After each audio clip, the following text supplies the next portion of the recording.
Hello dear students. आज हम class 6 के एग्ज़ाम पैटर्न यहाँ पे डिस्कस करेंगे कि कौन से क्वेश्चंस किस यूनिट से कितने आ रहे हैं, कैसे आ रहे हैं। कुछ इंपॉर्टेंट क्वेश्चन डिस्कस करेंगे, कुछ हम एमसीक्यूज डिस्कस करेंगे। तो लेट्स बिगिन, बिगर देरी के हम शुरू करते हैं। तो एग्ज़ाम पैटर्न आपके ग्रुप पे भी डाला है हमने। दो क्वेश्चंस आपके आ रहे हैं 5 मार्क्स के ईच, टोटल 10 मार्क्स का यहाँ ये कंटेंट रहेगा। 5 क्वेश्चन आपके 2 मार्क्स के fill in the blanks type रहेंगे, जो 10 नंबर का रहेगा आपका, यानी कि 2 नंबर का एक fill in the blanks. Total आपका 5 क्वेश्चंस रहेंगे, तो 10 हो गए। एंड 5 क्वेश्चंस आपके 2 marks each, true and false, यानी 2 नंबर का एक ट्रू एंड फॉल्स रहेगा। 10 नंबर के यहाँ से कंटेंट आएगा। 10 आपके एमसीक्यूज रहेंगे 2 मार्क्स ईच। 2 नंबर का एक आपका टिक द करेक्ट आंसर्स वाला एमसीक्यूज रहेगा। 20 मार्क्स का ये कंटेंट। सो टोटल जो आपका टाइमिंग रहेगा, टोटल आपका 50 मार्क्स का रहेगा और टाइमिंग आपका 1.5 आवर रहेगा। ये आपके first, second and third period में कंप्लीट हो जाएगा आपका एग्जाम। तो नेक्स्ट स्लाइड में हम कुछ इंपॉर्टेंट क्वेश्चन डिस्कस कर रहे हैं यहाँ पे। ये देखिए, लॉन्ग आंसर टाइप क्वेश्चन जो कि हमने आपको करा रखे हैं नोटबुक में भी। यहाँ आप देख लेंगे, थोड़ा समझ लेंगे उनको कि कैसे कैसे हम उसको सॉल्व आउट करेंगे, कैसे ये सब चीज़ें। सो पहला क्वेश्चन है यहाँ पे, different between the RAM and ROM. RAM और रोम क्या है, इनमें क्या डिफरेंस होता है, ये हमने आपको क्लास में समझाया था, पढ़ाया था बहुत अच्छे से। यहाँ देखिए, इसके डेफिनेशन हम आपको शो कर रहे हैं। रैम की फुल फॉर्म आपको बहुत अच्छे से पता है, क्योंकि हमने पढ़ाई है आपको, रैंडम एक्सेस मेमोरी। ये एक वॉलेटाइल मेमोरी होती है दैट टेम्परेरली स्टोर डेटा। ये डेटा को टेम्परेरी बेस पे स्टोर करती है अपने अंदर। एंड प्रोग्राम इंस्ट्रक्शंस, डेटा और प्रोग्राम्स और इंस्ट्रक्शंस। प्रोग्राम इंस्ट्रक्शंस का मतलब है यहाँ पे सॉफ्टवेयर जो हम कंप्यूटर में चलाते हैं, वो उनको हम प्रोग्राम बोलते हैं अपने कंप्यूटर की लैंग्वेज में। Random access memory volatile memory है जो कि टेम्परेरली डेटा को स्टोर करती है, अब प्रोग्राम्स को, इंस्ट्रक्शंस को स्टोर करती है। That the CPU is currently using, जिसको CPU यूज कर रहा है। CPU यूज करता है उन डेटा को, उन प्रोग्राम्स को जो हार्ड डिस्क में पड़े हुए हैं। हार्ड डिस्क हमारी एक मेमोरी होती है, that is the secondary memory, permanent memory. वहाँ हमारे पास सारे सॉफ्टवेयर्स पड़े होते हैं। अगर हमें अपने कंप्यूटर्स में कोई भी सॉफ्टवेयर चलाना है, जैसे आप गेम चला रहे हैं, माइक्रोसॉफ्ट वर्ड चला रहे हैं, तो आप उस एप्लीकेशन पर डबल क्लिक करेंगे तो वो हार्ड डिस्क से उठ के रैम में आ जाएगी, और रैम से वो CPU के पास, यानी कि वो जो CPU के पास जो आपका सॉफ्टवेयर है फिलहाल जिस पे काम चल रहा है, वो रैम के थ्रू उसके अंदर गया हुआ है प्रोसेस के पास। तो जो अभी करंट में यूज में आ रही है एप्लीकेशन, जो सॉफ्टवेयर यूज में आ रहा है, वो आपका रैम के थ्रू चल रहा है। तो ये रैम का काम होता है, that the CPU currently using. It provide fast, यहाँ से हम पढ़ रहे हैं, साथ के साथ आप पढ़ते भी रहिएगा। यहाँ येलो मार्कर ले लेते हैं। It provide fast access to data but lose its content when the power is off, powered off। जब पावर ऑफ हो जाती है, यानी कि अगर अचानक से हमारी इलेक्ट्रिसिटी चली गई, तो अगर हमने माइक्रोसॉफ्ट वर्ड में एक लेटर टाइप किया और हम लाइट चली गई, हमने उसको सेव नहीं किया, तो हमारा डॉक्यूमेंट इरेज हो जाएगा, नहीं वो सेव होगा। तो ये रैम का काम होता है। क्या होता है, फिर से हम बताते हैं। रैम की फुल फॉर्म आपको याद रखनी है, रैंडम एक्सेस मेमोरी। ये एक वॉलेटाइल मेमोरी होती है, ये टेम्परेरली डेटा को स्टोर करती है, प्रोग्राम और इंस्ट्रक्शंस को, जो CPU में करंटली अभी यूज ले रहा है CPU जिसमें। And it provide fast access, ये बहुत ही फास्ट होती है, फास्टली एक्सेस प्रोवाइड करती है टू डेटा। बट इसकी एक डिसएडवांटेज होती है, जब पावर हमारी लॉस होती है, जब पावर चली जाती है, तो ये डेटा हमारे सेव नहीं होते हैं, अगर आपने सेव नहीं किए हैं तो। सेकंड पे आता है रोम।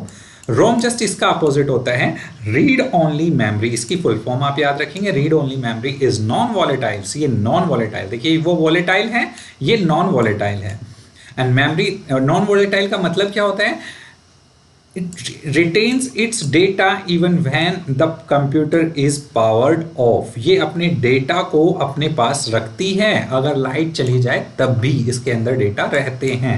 It is called read only. ये रीड, फाइल्स को रीड करती है और उसको राइट नहीं करती है, सिर्फ रीड करती है। ठीक है, हमारे हार्ड डिस्क में जो भी डेटा पड़ा हुआ है, अगर हम उसको देखना चाहें तो इसमें दिख जाएगा। जो हमने फाइल परमानेंटली सेव कर दी, तो वो हमारी सेव रहेगी, वो लाइट जाने पे भी उस पर कोई फर्क नहीं पड़ेगा। तो इसको रीड ओनली, वो उस फाइल को रीड कर सकते हैं, because the data store in ROM can be read और रिट्राइव्स।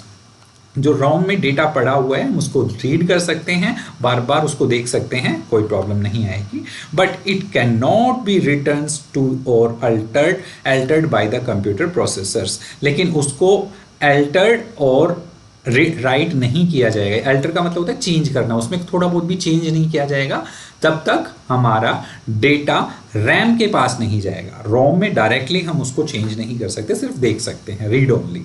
तो ये हमारी रोम की डेफिनेशन हो गई। ठीक है, फिर से मैं एक कंपेयर कर लेते हैं, इंपॉर्टेंट क्वेश्चन है, हम आपको बता रहे हैं। रैम का मतलब होता है रीड ओनली मेमोरी, ये एक वॉलेटाइल मेमोरी होती है, टेम्परेरी डेटा और इंस्ट्रक्शन को स्टोर करती है। इसमें वो प्रोग्राम्स होते हैं जो सीपीयू करंटली यूज कर रहा है। इसकी एक डिसएडवांटेज होती है कि ये लाइट जाने के बाद, पावर ऑफ होने के बाद इसमें डेटा सेव नहीं रहते हैं। रोम जस्ट इसका अपोजिट है, ये रीड ओनली मेमोरी है, ये नॉन वॉलेटाइल होता है और इसमें मेमोरी रिटेन, यानी कि जो हमने डेटा पढ़े हैं अगर सेव कर दी तो वो सेव रहते हैं लाइट जाने के बाद भी, एंड कंप्यूटर की पावर ऑफ होने के बाद भी। It's called read only. इसको रीड ओनली कहते हैं because data store in ROM can be read और रिट्राइव। हम उसमें डेटा को कभी भी उसको रीड कर सकते हैं, कभी भी रिट्राइव कर सकते हैं, but it can not B returns और अल्टर्ड। इसको हम राइट नहीं कर सकते, चेंज नहीं कर सकते हम इसमें डेटा को अपने को। ठीक है, चेंज करने के लिए हमें क्या है, उसको प्रोसेसर के पास यानी रैम के पास ले जाना पड़ेगा। तो ये इनकी डेफिनेशन। नेक्स्ट क्वेश्चन की तरफ बढ़ते हैं। डिफरेंटिएट बिटवीन एचडीडी यानी कि HDD and SSD, hard disk drive और सॉलिड स्टेट ड्राइव में क्या डिफरेंट है। ये दोनों ही आपकी एक तरह की रोम होती है, रीड ओनली मेमोरी। ठीक है, सेकेंडरी मेमोरी, जिसमें पावर, हमारा डेटा स्टोर होता है, पावर जाने के बाद कोई फर्क नहीं पड़ता।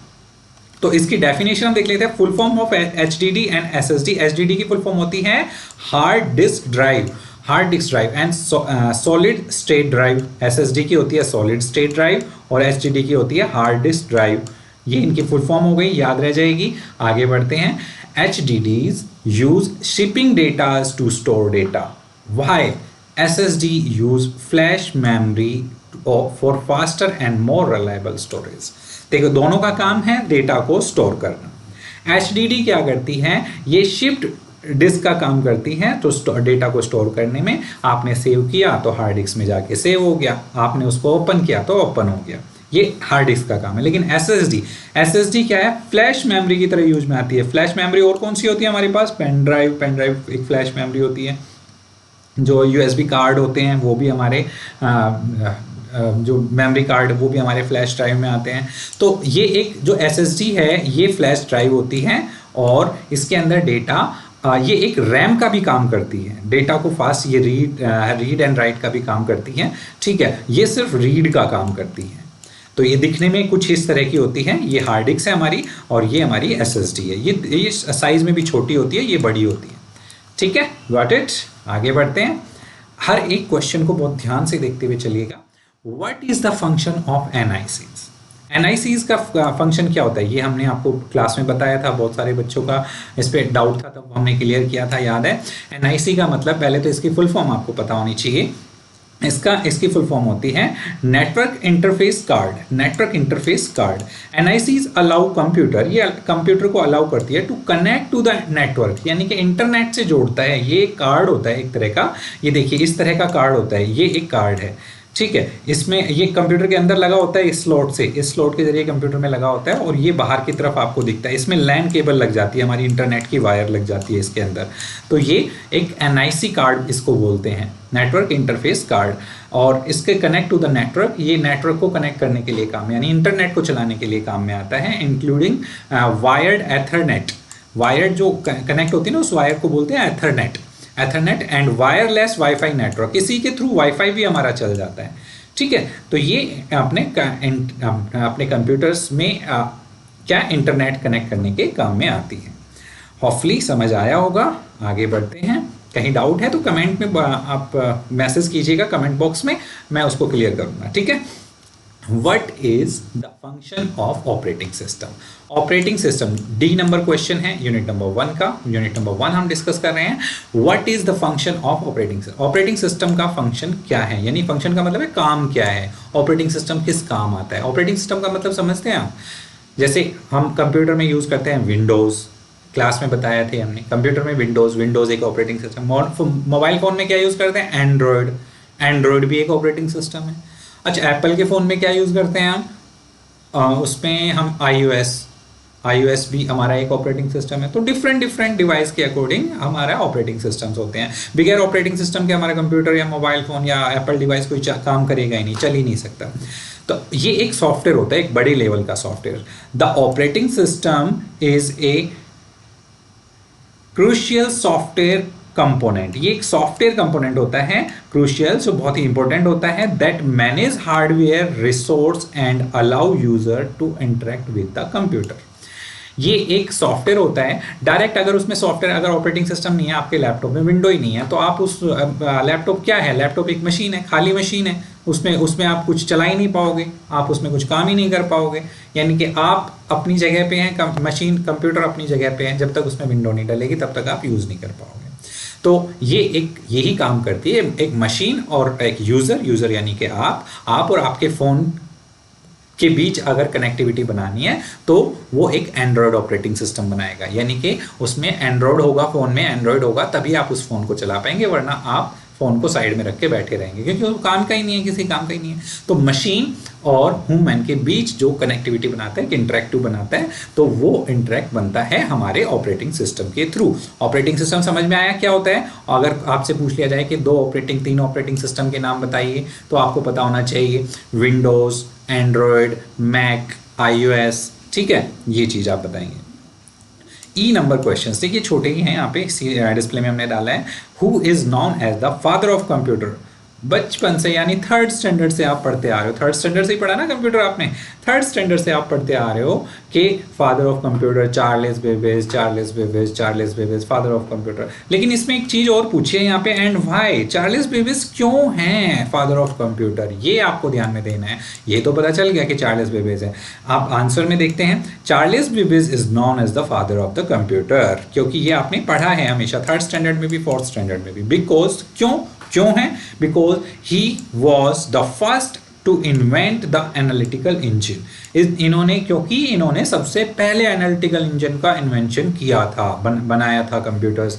एनालिटिकल इंजन एक पुराने टाइप्स का कंप्यूटर होता था, which led to the inventions of the modern day computers, जो कि आज के मॉडर्न कंप्यूटर्स को चला रहा है। कौन चला रहा है? एनालिटिकल इंजन बनाया था, उसी का ही मॉडिफिकेशन होता हुआ हमारे कंप्यूटर्स बने, डेस्कटॉप पीसी, फिर लैपटॉप, फिर टैबलेट, मोबाइल फ़ोन, ये सब उसी की इन्वेंशन है। अगर वो नहीं होता तो हमारे पास कंप्यूटर नहीं होता। और ये इन्वेंट किसने किया था? चार्ल्स बेबेज ने।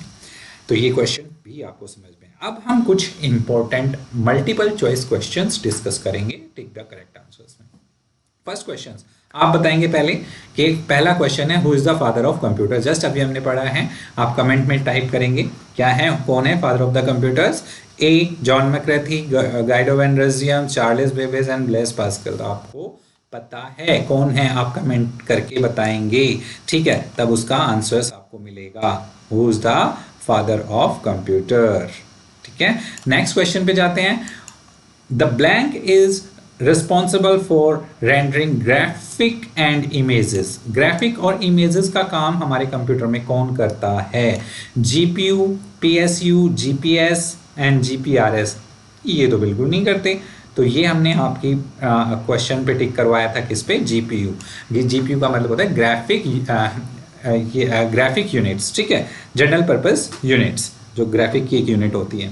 तो थर्ड क्वेश्चन पे हम आते हैं। थर्ड क्वेश्चन का आंसर आप बताएंगे, the CPU is referred to as the blank of computer. इसका आंसर हम नहीं बताएंगे। सीपीयू कंप्यूटर का क्या है? हार्ट है, ब्रेन है, हेड है या आइज है? ये आप कमेंट करके हमें इसका आंसर बताएंगे। हम इसका आंसर आपको डिस्कस नहीं करेंगे, क्योंकि आप, ये बहुत ही बेसिक क्वेश्चन है यार, हम थर्ड स्टैंडर्ड से पढ़ा रहे हैं आपको समझ आ गया होगा बहुत अच्छे से। और बहुत अच्छे से हमने आपको समझाया है। क्लास में पूछा था तो आपके सबके हाथ खड़े हो जाते थे इस पे, यस सर हमें पता है। तो चौथे नंबर क्वेश्चन पे आते हैं, question number 4, full form of RAM. RAM की फुल फॉर्म जस्ट अभी हमने डिस्कस किया आपसे, तो ये भी आंसर आप बताएंगे कमेंट बॉक्स में। ठीक है, देखिए सारे एक जैसे हैं, आपको एकदम अच्छे से एक बार नहीं 2 बार पढ़ के उसकी फुल फॉर्म्स फिर आपको वहाँ लिखनी है, ठीक है, जहाँ भी आप एग्जाम वगैरह में या कमेंट बॉक्स में आप लिखेंगे। क्वेश्चन नंबर 5 की तरफ हम बढ़ रहे हैं। इनके आंसर्स हम नहीं बता रहे, आपको पता है, हम जो थोड़ा टफ टाइप लगेगा वो हम बताएंगे। जैसे ये है, what was the period of second generation of computer, second generation of computer का क्या टाइम था, क्या पीरियड था। तो आपको ये पता होना चाहिए कि 1956 से और 1964 तक आपका फर्स्ट जनरेशन कंप्यूटर था, उसके बाद फिर सेकेंड जनरेशन लग गई थी 64 ऑनवर्ड। ठीक है, नेक्स्ट में जाते हैं। Six question, what is the full form of NICs. अभी नॉट एन एनआईसीज, ये मैंने गलत पढ़ लिया, sorry. What is the full form of ENIAC, ENIAC, ENIAC बोलते हैं इसको। तो ये इसकी फुल फॉर्म क्या होगी, देखिए आपको पता है, electronic numeric integrated and computer. तो ये आपकी फर्स्ट ए वाली इसकी फुल फॉर्म होगी। अच्छे से याद कर लीजिएगा, लिख लीजिएगा, लिखवा तो हमने रखी है आपकी नोटबुक में, बहुत ध्यान से आप पढ़िएगा इसको। Seventh question, translator replaced blank leading to smaller and more reliable computers. जब ट्रांसलेटर आया, ट्रांजिस्टर जब आया तो वो किसकी जगह पे रिप्लेस हो गया है, जनरेशन की बात हो रही है यहाँ computer, first generation, second generation, third generation, fourth generation. Sir first generation में क्या यूज में आती थी, वैक्यूम ट्यूब, सेकंड जनरेशन में आया ट्रांजिस्टर, थर्ड जनरेशन में आया आईसीज, ठीक है, फोर्थ जनरेशन में VLSI यानी कि आपके एक मैक्रो प्रोसेसर आ गया था, एंड फिफ्थ जनरेशन में तो AI आ गया था। तो यहाँ आपको पता है जब ट्रांजिस्टर आया तो किसकी जगह पे आया था ट्रांजिस्टर, ट्रांजिस्टर आया हमारे वैक्यूम ट्यूब की जगह पे। तो vacuum tube is the right answer. ठीक है, वैक्यूम ट्यूब हम यहाँ करेंगे क्योंकि सेकेंड जनरेशन ट्रांजिस्टर थी, फर्स्ट जनरेशन वैक्यूम ट्यूब थी। तो एट्थ क्वेश्चन हम यहाँ कर रहे हैं, SSDs use blank memory for faster and reliable storage. तो ये किस तरह की SSD, किस तरह की मेमोरी होती है, SSD आपकी होती है फ्लैश मेमोरी, यानी कि एक पेन ड्राइव की तरह हम इसको यूज करते हैं, ये एक रैम की तरह यूज में आती है फ्लैश। ठीक है, एंड 9 नंबर क्वेश्चन है, output can be in different from like text, image, graphics, blank, video etcetera. अब यहाँ ब्लैंक में क्या आएगा, रैम तो नहीं आएगा, बिल्कुल नहीं आएगा, रैम तो एक मेमोरी है, माउस एक हार्डवेयर है, कीबोर्ड भी एक हार्डवेयर है, ऑडियो हमारा एक डेटा है, ऑडियो हमारा इसमें आ जाएगा। तो राइट आंसर इज ऑडियो। ठीक है, 10 number question, and this is the last question. After this question the class is over. So the 10th question है ROM, ये भी हमने आपको पढ़ाया है। ROM is non-volatile and blank its data even when the computer is powered off. अगर power off हो भी जाता है तो डेटा हमारा सेफ रहता है या नहीं रहता, रोम में तो सेफ रहता है, रैम में नहीं रहता। तो रिट्राइव यानी कि रहता है, तो रिटेन्स यानी कि retain is the right answer. तो ये इसका राइट आंसर है। ये SMS तो बिल्कुल नहीं आएगा, ईमेल भी नहीं आएगा, पावर भी नहीं आएगा। तो अंडरस्टूड, बहुत ही समझने की कॉमन सी बात है। तो होपफुली ये आपको समझ आई होगी क्लास, एंड आप इसको अगर देखेंगे समझेंगे तो आपको बहुत सारे डाउट्स क्लियर हो जाएंगे। ये यूनिट 1 और 2 की मिक्सअप आपकी यूनिट्स हैं, और इसको कीजिएगा, सीखिएगा, समझिएगा, बहुत अच्छे से एग्जाम दीजिएगा। Thank you so much.